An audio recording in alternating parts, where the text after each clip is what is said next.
Et salut les crypto lovers, c'est Wiltamer, bienvenue pour l'édition du 26 du 7 2022 du petit journal des cryptos. Alors aujourd'hui, je n'ai pas eu le temps de lire beaucoup d'articles, donc ce sera une analyse technique du Bitcoin, d'Ethereum et peut-être Cardano. Allez, c'est parti, on va sur CoinMarketCap. Et qu'est-ce que tu vois sur CoinMarketCap? Ça fait mal, on est redescendu au-dessus des 1000 milliards de dollars, on perd 2,81% sur le marché. On a un Bitcoin qui est en retrait, en net retrait de 4,69 points, on a Ethereum qui perd 9,64%, BNB qui perd 5,15%, les XRP qui perd 4,88%, Cardano qui perd 7,54%, Solana qui perd 9,44% et le Dogecoin qui perd 6,45%. C'est une journée très rouge pour les altcoins et le Bitcoin quand même qui ramasse, mais on verra ça lors de l'analyse technique. Allez, c'est parti, générique.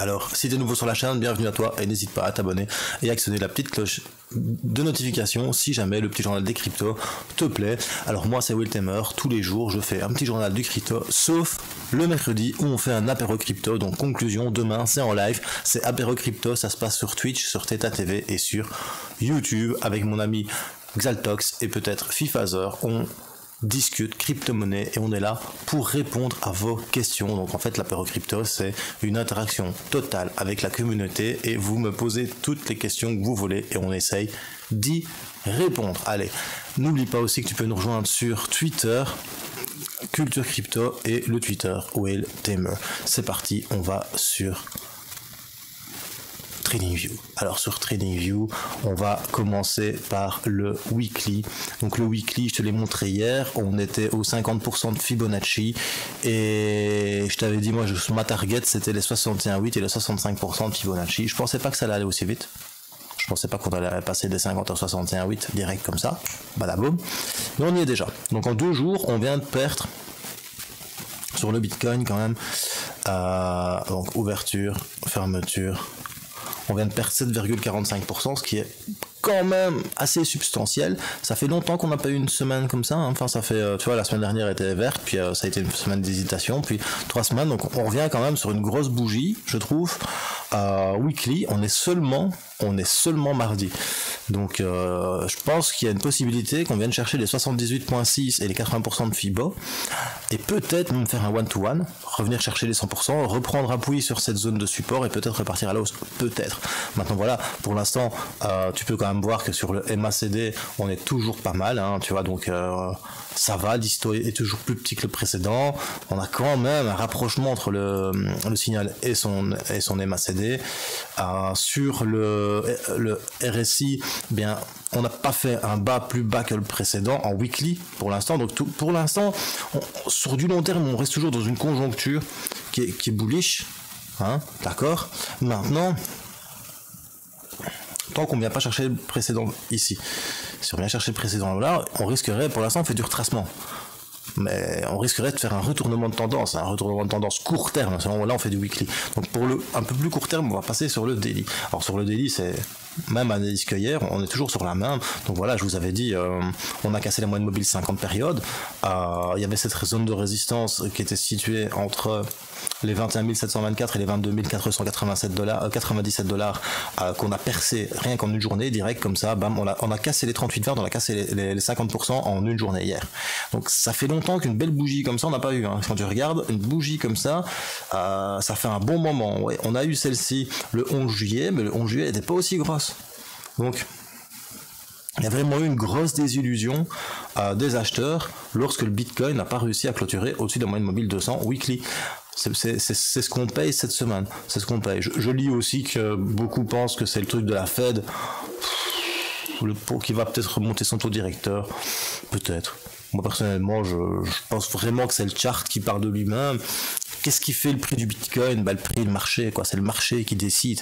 Alors maintenant, c'est clair qu'il y a des indicateurs macroéconomiques qui rentrent en compte.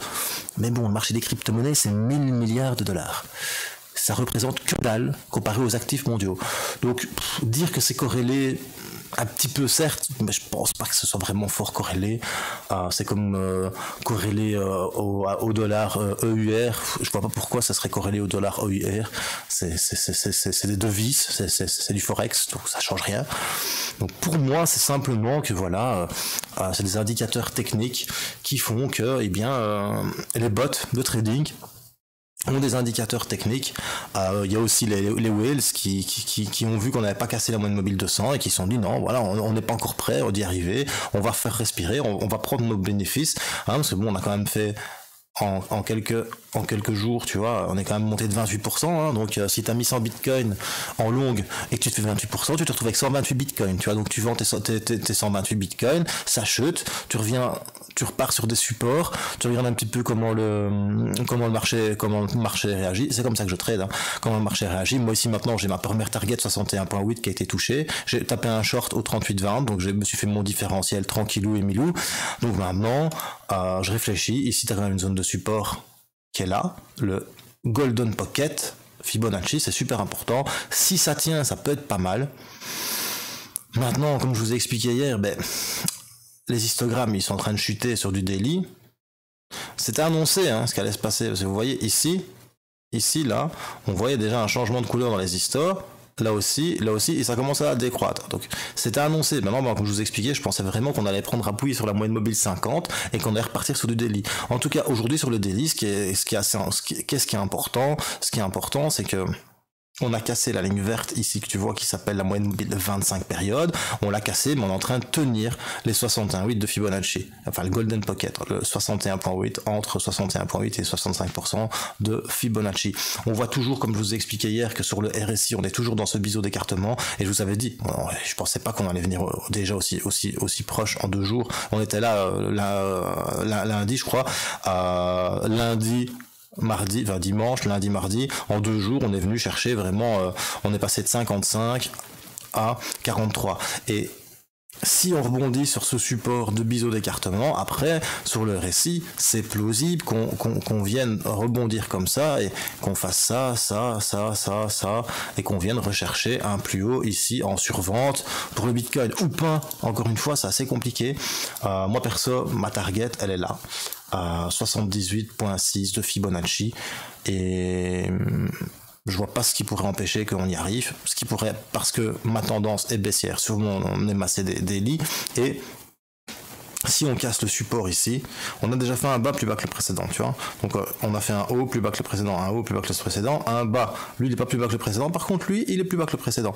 Donc on casse la tendance haussière court terme sur le RSI aussi, vous voyez, hein, voilà. Et voilà, donc on casse cette petite tendance court terme sur le RSI, donc c'est un petit peu, c'est déjà un peu mort d'avance en fait, vous voyez. Donc je suis pas très optimiste pour un long, par contre je suis assez optimiste pour un short, mais je vais quand même attendre la clôture. La clôture, elle est dans 5h30, parce qu'en 5h30, on a beaucoup de choses qui peuvent se passer sur le Bitcoin. On peut fermer au-dessus de la moyenne mobile 25 et repartir à la hausse, en se disant que les 21 220 $ ont tenu bon, parce que ici, tu as de la zone de résistance, tu as de la zone de support, tu as de la zone de résistance, why not, et tu as surtout le 61.8 de Fibonacci qui pourrait être un bon retracement pour cette impulsion. Voyez, donc voilà, mais généralement, une impulsion, le retracement est 38,20. Donc c'est compliqué. Maintenant on va observer ça un peu plus en H4. Alors sur du H4, tu vois que sur le H4, ben voilà, c'est pas folichon. T'as la moyenne mobile 25 qui est repassée déjà en dessous de la 50. T'as la 25 qui est en train de se rapprocher de la 100. Et t'as le cours qui est en dessous de la 200. Je vous avais dit ici que ça faisait très longtemps que le cours n'avait pas été au-dessus de la moyenne mobile 200 et qu'on n'avait pas eu vert, jaune, orange, rouge. Vous voyez, et je vous mens pas, la dernière fois qu'on a eu vert, jaune, orange, rouge, donc vert, jaune, orange, rouge, c'est ici, vert, jaune, orange, rouge, et ça datait du mois de mars 2023. Donc, voilà, sur du H4, c'est quand même rare que ça arrive ça. Donc voilà, je pensais qu'il y avait quelque chose de pas mal, mais rien que quand je vois la tête, de la bougie ici, tu vois, ils ont essayé, hein, les acheteurs, de reprendre la moyenne mobile 200, tu le vois, hein. Tu vois, ils ont essayé. C'est exactement la même bougie qu'on a en weekly. Tu vois, en weekly, on a essayé. Ouais, c'est bien. On n'y arrive pas. Et comme il n'y arrive pas, il y a de fortes chances qu'on vienne chercher les 78-60 de Fibonacci sur du court terme. Donc voilà, je pense que c'est très plausible. Maintenant, sur du H4, on voit quand même que le MACD, il vient nous imprimer un histogramme plus clair et le RSI est dans une zone ici négative. Donc peut-être que, tu vois, on fait un bas, ici un bas plus haut que celui-là, et peut-être on va faire un bas plus haut que celui-là, on va repartir. Donc c'est assez mitigé, un peu compliqué cette situation pour le moment, mais bon voilà, je pense que si vous me regardez depuis quelques temps, je pense que vous l'aviez anticipé, pas pour me lancer des fleurs, mais je pense que c'est une éventualité que j'avais expliqué vendredi en disant les gars, on reste calme dans son slip. J'avais même dit on ne va pas regarder Canal+, c'est pas parce qu'on a pénétré la moyenne mobile 200 weekly qu'on va rester au-dessus. Et c'est ce qui est arrivé, on n'est pas resté au-dessus. Conclusion, ben restez prudent. Perso, je pense que si je devais mettre un trade, ici je ne vais pas en mettre parce que je suis en congé demain et j'ai beaucoup de travaux à la maison, donc je pense que je vais attendre. Mais sinon, il y a un petit trade qui est possible et plausible, hein, si vous avez envie de vous amuser. Maintenant, ceci n'est pas un conseil en investissement, n'est pas un conseil en trading, vous faites ce que vous voulez, vous êtes uniquement responsable de votre argent. Voilà, il y a quand même un bon petit trade à tester. Donc tu as le plus haut ici, tu as le 80% de Fibo qui est là, ça te fait un risk and reward de 1,92, c'est pas folichon. Maintenant, si tu viens chercher ici les 100% en faisant un one-to-one, là tu te fais un 4.5 donc tu peux te permettre de te mettre sur les 50% de Fibonacci, ça te fait un 2.2 en stop loss, c'est plutôt pas mal. Mais bon voilà, il n'y a même pas de belle entrée quand tu regardes sur le cours du Bitcoin. Moi j'attendrais tout simplement qu'on essaye de faire quelque chose un petit peu plus correct. Voilà, c'est tout pour le Bitcoin. Maintenant on va passer sur Ethereum. Alors n'hésitez pas à poser vos questions sur le Bitcoin bien évidemment. Donc pour Ethereum, on va se mettre en weekly déjà. Donc en weekly déjà, ce qui est quand même bonnard, c'est que la semaine passée, on a terminé au-dessus de la moyenne mobile 200. Maintenant, en 2 jours, quand tu vois ce qu'on a repris sur ce qu'on a gagné la semaine précédente, voilà. Et ça continue de chuter, hein, parce que tu vois, enfin, voilà, il y a vraiment une toute petite mèche, hein, il y a vraiment un petit zizi qui dépasse, tu vois, hein, voilà. Le plus bas, je crois que ça a été 1369, et on est à 1370. Donc voilà, il y a un mini zizi qui dépasse. En 2 jours, on a repris presque toute la semaine précédente. Ça fait quand même mal. Donc, si tu viens clôturer ici sur la moyenne mobile 200 et que tu repars à la hausse, ça peut être sympa. Ça peut vraiment être sympathique sur du weekly, surtout que, comme je vous ai dit, on est toujours en recherche de momentum de tendance et de momentum haussier. Tu vois qu'ici la tendance elle est vraiment en train de s'inverser depuis là sur l'Ethereum. Si on a un croisement entre son signal et son MACD, ça peut être bonheur. Et du momentum, t'en as un petit peu aussi sur le RSI. T'es toujours dans la zone entre les 30 et les 70, hein, t'es carrément à 36.28, donc je pense que ça peut le faire. Parce que sur le RSI, ce qui est sympa, c'est que t'as les 60 et les 40. Voilà. Tu vois, cette zone-ci, c'est pas mal pour placer tes ordres. Cette zone-ci, c'est pas mal pour laisser aller. Et à partir de là, tu peux commencer à vendre, tout simplement. Et ça, c'est ma façon de trader. Je te dis pas quoi faire. Voilà, je t'explique juste comment je trade moi. Mais bon, voilà. Par contre, quand tu vois que la moyenne mobile 25 vient seulement de dead cross avec la moyenne mobile 50, c'est pas folichon non plus. Donc sur du weekly, j'espère qu'on va pas clôturer plus bas que la moyenne mobile 200 la semaine prochaine, parce que sinon on risque de venir chercher des bas plus bas que le précédent, parce qu'en plus je vous avais expliqué qu'ici malheureusement c'est un peu galère quoi. Là c'est un peu galère, donc chaud quoi, chaud. Vraiment, et si on vient percer le dernier plus haut ici, là on fait un retournement de tendance et on va peut-être partir à la baisse encore une fois. Donc voilà, ça c'est sur le weekly. Sur le daily, tu vois que tu vois qu'en fait ça a fait comme le Bitcoin, bien évidemment. Qu'est-ce qui s'est passé? Il s'est rien passé, il s'est passé que le Bitcoin chute, donc Ethereum chute, point barre, il n'y a même pas à tergiverser, aller plus loin à chercher. Maintenant sur le H4, tu vois qu'il y a la moyenne mobile 100 période qui est en train de peut-être faire son office, et quand je vois la bougie, ils ont essayé, le corps est déjà tout miné, c'est bon quoi, laisse tomber. Je pense que t'as aucune chance de revenir. Voilà, je pense qu'on va aller visiter la moyenne mobile 200 à 1255$.